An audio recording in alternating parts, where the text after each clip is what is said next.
नमस्कार, मेरा नाम है डॉक्टर पुरु धवन और आज इस वीडियो में हम बात करने वाले हैं कि एक पैरालिसिस पेशेंट को, लकवे के मरीज को किस तरह का खाना पीना देना चाहिए। क्योंकि जो भी हम खाते हैं उसका सीधा सीधा असर हमारी सेहत पे पड़ता है, हमारी काम करने की क्षमता पे पड़ता है। तो अगर हम सही तरीके से खाना पीना रखते हैं एक लकवे के मरीज का, तो उस पेशेंट के अंदर हमें रिकवरी तेजी से देखने को मिलती है। मगर हमें पता तो हो कि हमने क्या खाना देना है और क्या नहीं देना, ये बहुत ज़रूरी होता है। तो अगर हमें किसी बीमारी के अंदर खाना पीना सेट करना है तो उस पहले बीमारी को समझना पड़ता है, क्योंकि जब हम बीमारी को समझना शुरू कर देते हैं तो इस बीमारी के हिसाब से हम खाना पीना वहाँ पर रख पाते हैं, पेशेंट को दे पाते हैं। तो शुरुआत करते हैं सबसे पहले लकवे को समझने से कि लकवा आखिर में क्या बीमारी होती है, क्यों हमारे हाथ पैर काम करना बंद कर देते हैं, क्यों हमारी आवाज़ बोलने में दिक्कत आनी शुरू हो जाती है, क्यों हमारी याददाश्त कमज़ोर हो जाती है। तो उसको अगर हम समझ जाएंगे तो हम आपका उसके हिसाब से खाना पीना पेशेंट को दे पाएंगे। पैरालिसिस यानी लकवे का जो सबसे बड़ा कारण होता है वो होता है ब्रेन स्ट्रोक। अब ब्रेन स्ट्रोक क्या है, सवाल ही उठता है। जब कभी भी हमारे दिमाग के अंदर खून की थक्के की वजह से या नस फटने की वजह से दिमाग के हिस्से को नुकसान हो जाता है, तो दिमाग का वो हिस्सा जहाँ पे नुकसान हुआ है, वो जो काम करता था, यानी हमारे हाथ पैर को चलाना, हमें आवाज़ देना, हमारी याददाश्त देना, वो काम करने की क्षमता दिमाग की चली जाती है, ब्रेन की चली जाती है। और जैसे हो जाती है तो हमारा वो हिस्सा पैरालाइज हो जाता है, उसे लकवाग्रस्त कहा जाता है। तो दिक्कत हमारे हाथ पैर में दिख रही है कि हमारा हाथ नहीं चल रहा, पैर नहीं चल रहा, बट दिक्कत एक्चुअली कहाँ है, हमारे दिमाग में है। इसी वजह से पैरालिसिस पेशेंट का ब्रेन का एमआरआई करवाया जाता है, जिससे पता लग सके कि किस हिस्से में किस तरह का नुकसान हुआ है। अब सवाल ये उठता है कि दिमाग में जो नुकसान हुआ है उसकी भरपाई कैसे की जा सकती है, और उसका जवाब हमें नेचर ने हमें दे रखा है। उसका जवाब है न्यूरोप्लास्टिसिटी। वो दिन याद करो जिस दिन आपको स्ट्रोक पड़ा था, आपको लकवा हुआ था, आपका हाथ पैर बिल्कुल भी नहीं चलते थे क्योंकि दिमाग का वो हिस्सा मर चुका था। और खासकर पहले 3 महीने के अंदर हमारे शरीर के अंदर बहुत अच्छी इंप्रूवमेंट हुई, हमारे हाथ पैर में चलने की ताकत आने लगी, हमारे बोलने की ताकत आने लगी। अब सवाल उठता है कि जब वो दिमाग का वो हिस्सा मर गया था तो ये हमारी क्षमता कैसे आई। इसका जवाब होता है न्यूरोप्लास्टिसिटी। न्यूरोप्लास्टिसिटी हमारे दिमाग की विकास करने की, दिमाग के अंदर हीलिंग की क्षमता होती है। आपको एग्जाम्पल देता हूँ, जब हमारे शरीर पे कहीं पर भी चोट लगती है तो वो जख्म भर जाता है, ये जो भरने की क्षमता है इसे हम हीलिंग कहते हैं। इसी तरह से जब हमारे दिमाग को नुकसान होता है, जो वो अपने अंदर वो सुधार करता है, उसको हम कहते हैं न्यूरोप्लास्टिसिटी। न्यूरोप्लास्टिसिटी का एक बहुत अच्छा एग्जाम्पल हम सभी होते हैं, क्योंकि जब हम पैदा होते हैं हमारे अंदर जो हमारा ब्रेन के सेल्स होते हैं वो निर्धारित होते हैं कि अगर मान लो कि वो 1 करोड़ है तो वो 1 करोड़ ही रहेंगे हमारे मरने तक। वो 1 करोड़ एक नहीं हो सकते क्योंकि वो आगे नए सेल्स को पैदा नहीं कर सकते। अब हमें पता है कि हमारे अंदर सुधार न्यूरोप्लास्टिसिटी से आता है, मगर न्यूरोप्लास्टिसिटी की सबसे बड़ी दिक्कत क्या होती है, ये पहले 6 महीने में ही काम करता है। यानी अगर आज आपको लकवा हुआ, अगले 6 महीने तक ये शरीर अपने आप करता रहेगा। तो इस 6 महीने में हम जो मर्जी मेडिसिन करवाएं, जो मर्जी फिजियोथेरेपी करवाएं, जो मर्जी एक्सरसाइज, जो मर्जी मंदिर, जो मर्जी गुरुद्वारे में जाए, हमें आराम मिलेगा ही मिलेगा, क्योंकि ये शरीर कर रहा है। दिक्कत सबसे बड़ी तब आती है जब ये 6 महीने निकल जाते हैं, उसके बाद न्यूरोप्लास्टिसिटी का मैकेनिज्म ब्रेन के अंदर बंद हो जाता है। तो उसके बाद हम कुछ भी करते हैं, कोई भी फिजियोथेरेपी करवाएं, कोई भी मेडिसिन खाएं, हमारे अंदर इंप्रूवमेंट नहीं आ रही होती, और ये जो हमारे लकवा रह गया है वो सालों साल चलता रहता है और धीरे धीरे वो कंडीशन खराब होनी शुरू हो जाती है। तो अगर हम किसी तरीके से इस न्यूरोप्लास्टिसिटी को ऑन कर पाते हैं, स्टार्ट कर पाते हैं दोबारा से, तो हमारे हाथ पैर की काम करने की क्षमता वापस आनी शुरू हो जाती है, दोबारा से जो इंप्रूवमेंट है वो आनी शुरू हो जाएगी। तो ये ज़रूरी हो गया कि हमें चाहिए न्यूरोप्लास्टिसिटी, क्योंकि इसके बिना हमारा काम नहीं बनने वाला। अब न्यूरोप्लास्टिसिटी हम कैसे शुरू कर सकते हैं, न्यूरोप्लास्टिसिटी को स्टार्ट करने का तरीका हमारा मेडिसिन से होता है। जब हम मेडिसिन देंगे तो न्यूरोप्लास्टिसिटी ऑन हो जाएगी, मगर न्यूरोप्लास्टिसिटी को चलने के लिए, होने के लिए भी कुछ सामान की ज़रूरत है। अब वो सामान क्या है, क्योंकि न्यूरोप्लास्टिसिटी के अंदर हमारा ब्रेन विकास कर रहा है, और हमारा ब्रेन किस चीज़ का बना हुआ है, मेनली वो बना हुआ है हमारा प्रोटीन का।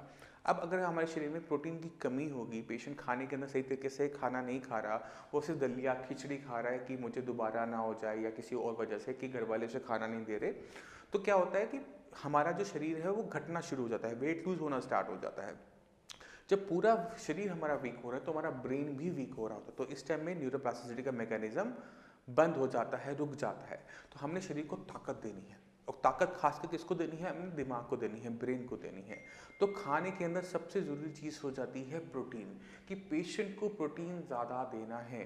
प्रोटीन, कौन सा प्रोटीन सबसे अच्छा होता है, प्रोटीन हर टाइप का प्रोटीन है, चाहे आप दालें दो, चाहे आप दूध दो, चाहे आप उसको एग्स दो, चाहे आप उसको फिश दो, प्रोटीन बॉडी में जाएगा तो प्रोटीन ऑटोमेटिक तरीके से ब्रेन को हेल्प करेगा बनाने में, क्योंकि वो कच्चा मटीरियल है, उसके बिना कुछ नहीं हो सकता, उसके बिना न्यूरोप्लास्टिसिटी नहीं हो सकती। तो प्रोटीन हमने डाइट में बढ़ाना है, यानी हमें दूध, मशरूम, दालें, फिश पेशेंट की बढ़ा देनी है जिससे उसकी बॉडी में प्रोटीन अवेलेबल हो।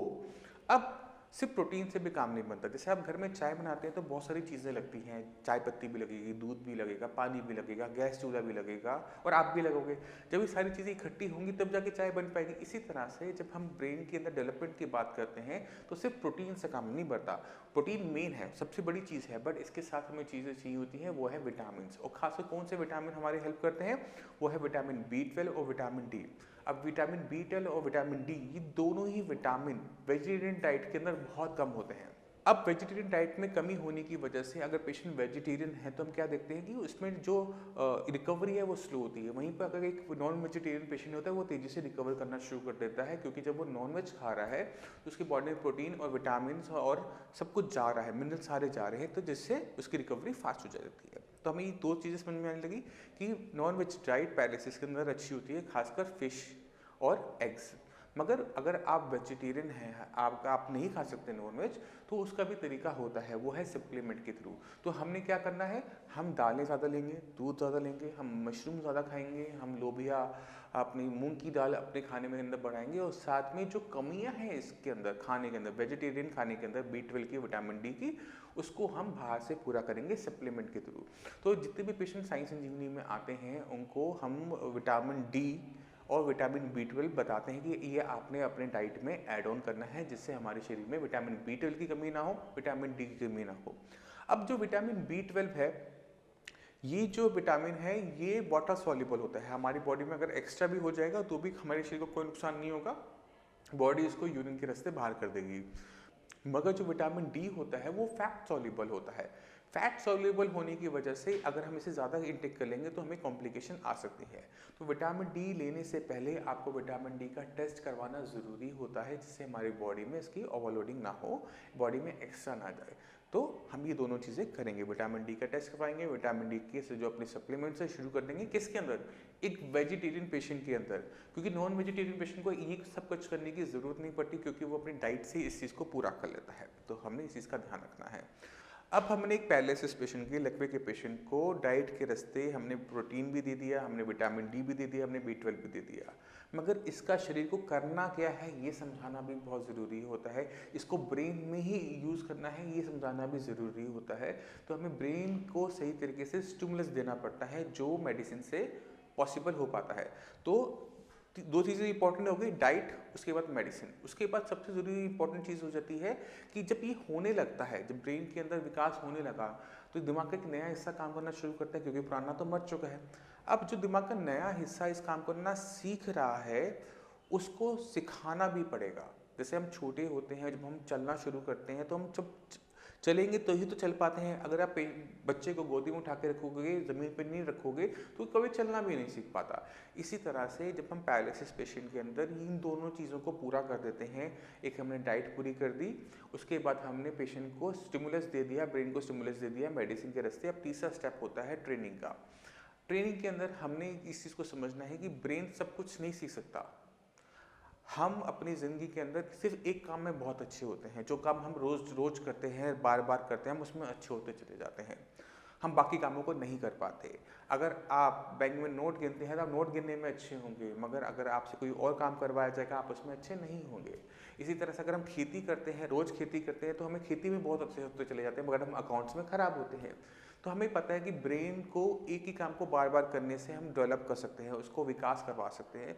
तो एक पैरालिसिस पेशेंट में पैरों से हमें क्या चाहिए, चलना, तो हम पेशेंट को मैक्सिमम चलाएंगे। तो एक सिंपल सा फॉर्मूला याद रखो, जो चीज़ आपने पेशेंट को ठीक होने के बाद करवानी है, आप चाहते हो कि पेशेंट ठीक होने के बाद चले, तो उसको अभी से चलाना शुरू करो। हो सकता है पेशेंट के पैर को आपको धकेलना पड़ेगा, उसको उठा के आगे रखना पड़ेगा, मगर यही तरीका है पेशेंट को चलाने का। क्योंकि अक्सर पेशेंट गलती क्या करता है कि वो फिजियोथेरेपी करवा रहा होता है, और फिजियोथेरेपिस्ट अक्सर पेशेंट को लिटा कर बिठा कर एक्सरसाइज करवाते हैं। तो जब हम लेट के एक्सरसाइज कर रहे होते हैं तो क्या दिक्कत होती है कि हम एक ही मांसपेशियों को हिला पाते हैं, या तो हम कमर की चला पाएंगे या पैर की चला पाएंगे। मगर जब हमें चलना होता है तो हमें अपनी कमर की मांसपेशियों से अपना बैलेंस बनाना होता है, अपने हिप जॉइंट से अपनी मसल्स को मूव करते हुए पैर को आगे की तरफ बढ़ाना होता है। तो सारी की सारी मांसपेशियां आपस में मिलकर काम करती हैं। मगर जब हम फिजियोथेरेपी करवा रहे होते हैं तो एक टाइम में एक ही मसल्स को हम मूव करना सीख रहे होते हैं, उन्हीं को स्ट्रेंथ दे रहे होते हैं। तो क्या होता है, पेशेंट फिजियोथेरेपी में तो अच्छा होना शुरू कर देता है, बट जब पेशेंट को कहा जाता है कि अब आप अच्छे हो गए हो, अब आप चल के दिखाओ, तो वो चल नहीं पाता। हमें सारी के सारी मसल्स को एक साथ हमने स्ट्रेंथन अप करना होता है, अलग अलग नहीं करना होता। पेशेंट को हमें एक एक्सरसाइज करवानी है, वो है चलाना। क्योंकि जब हम पेशेंट को चला रहे हैं, चाहे हम उन्हें घसीट के चला रहे हैं, उसे पैर को घसीटना पड़ रहा है, पैर उठा नहीं पा रहा है, हम उसे धकेल रहे हैं, तो वो अपना वजन संभाल रहा है। वजन कौन संभाल रहा है? कमर की मांसपेशियां संभाल रही है। वो ना लेफ्ट जा रहा है ना राइट जा रहा है, तो वो सीख रहा है ना। अब पैर आगे बढ़ाने के लिए कौन सी मांसपेशी को पहले हिलाना है, कौन सी को बाद में हिलाना है, दोनों के बीच में कितना टाइम का डिफरेंस होगा, वो भी दिमाग सीखना शुरू कर देता है। तो एक एक्सरसाइज करनी है, वो है चलने वाली। कुछ और मत करो, सिर्फ चलो। जितना आप चलोगे उतनी तेजी से आप रिकवरी अपने अंदर देखना शुरू कर दोगे। तो सब चीज़ों की ज़रूरत है, खाने पीने से लेकर सही तरीके से एक्सरसाइज की बहुत ज़्यादा ज़रूरत होती है एक पैरालिसिस पेशेंट के अंदर। तो अगर हम ओवरऑल देखें तो एक पैरालिसिस पेशेंट को जो डाइट होती है वो पहलवानों वाली होती है।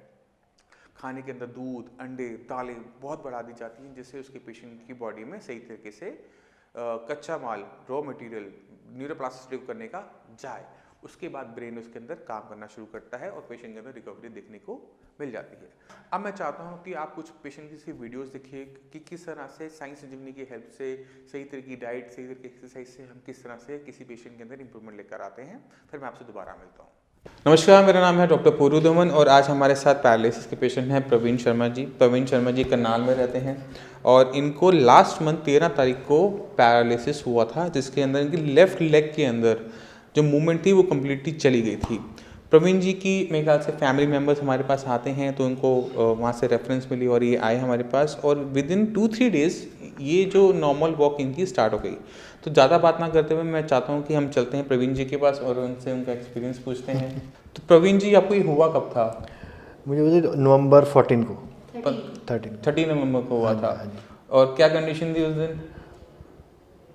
-0 कंडीशन थी। -0 कंडीशन जैसे ना -0 हो जाता है ना, टेम्परेचर हो जाता है। हाँ। मतलब इतनी बुरी कंडीशन थी कि मैं उसको माइनस, इससे नीचे कोई फिगर नहीं थी कि मैं दे नहीं पा रहा था। चल पा रहे थे? बिल्कुल नहीं। हाथ ठीक थे? हाँ ठीक थे। वीकनेस थी एक हाथ में? हाँ जी, हाँ जी। बोलना ठीक था? बोलना ठीक था जी। बोलना ठीक था।